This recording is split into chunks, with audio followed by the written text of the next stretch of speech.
Sir ये बात अलग है कि सब अपनी अपनी राजनीतिक विचारधारा अलग रखते हैं, लेकिन आप ये जो मैसेज डाल रहे हो ना कि बीजेपी की कार्यकाल में ना तो जवान सेफ है ना ये है। सर मेरी पोस्टिंग 2006 में J&K में थी, कुपवाड़ा में। वहां पे बॉर्डर पे एक रूल था, no first fire no more than 11 NM, यानी कि जब तक पाकिस्तान की तरफ से एक भी फायर नहीं आ जाता तुम कोई फायर नहीं करोगे। नो मोर देन 11 mm मतलब वो हमारे ऊपर RPG चलाएं, मोटरार चलाएं, कुछ भी चलाएं, हम 11 mm से ऊपर का राउंड नहीं चला सकते थे वहां पे। मेरे हाथ पे ओम गुदा हुआ है। इस ओम के गुदे होने की वजह से मुझे हाथ में रुमाल बांध के ड्यूटी करनी पड़ती थी वहां पे। अगर उनको ओम दिख गया ना तो छोटे छोटे बच्चे पत्थर मारना शुरू कर देते थे।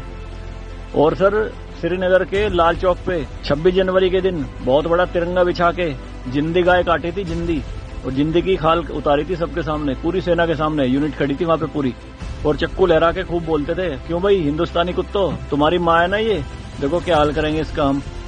भाई कुछ नहीं उखाड़ सकते थे उनका। क्यों? क्योंकि सेंट्रल में गवर्नमेंट गंडवी थी, नपुंसक गवर्नमेंट थी।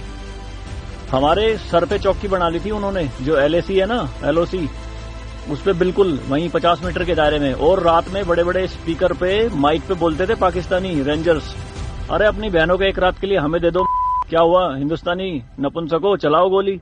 कुछ नहीं कर सकते थे उनका। 2014 में जब गवर्नमेंट चेंज हुई तो सेना अध्यक्ष बिपिन रावत साहब जब उनसे मिले तो उन्होंने बताया कि बॉर्डर के हालात खराब है सर, छूट नहीं है जवानों को कुछ भी। तो PM मोदी ने कहा था कि छूट मेरी तरफ से पूरी है, मैं नहीं जाऊंगा वहां लड़ने, तुम जाओगे। आज की डेट में आप मुझे एक भी चौकी बता दो अगर वहां ढूंढने से मिल जाए। दूरबीन लगा के देखनी पड़ती है पहाड़ों में, वो भी बंकरों में अंदर, सारी लगा दी उन्होंने तोप उड़ा के। शांति काल में आप 155 mm की बोफोर्स टाइप की तोप नहीं चला सकते, यूएनओ का रूल है। लेकिन 2014 में ये बोफोर्स भी चली J&K में पाकिस्तान की तरफ चौकी उड़ाने के लिए। तो सर ये मत कहिए कि बीजेपी के कार्यकाल में जवान मर रहे हैं, ये हो रहा है। सर सेना के जो हाथ खुले हैं ना वो बीजेपी के कार्यकाल में ही खुले हैं। मैं इसका जीता जागता प्रत्यक्ष आपके सामने बैठा हूं।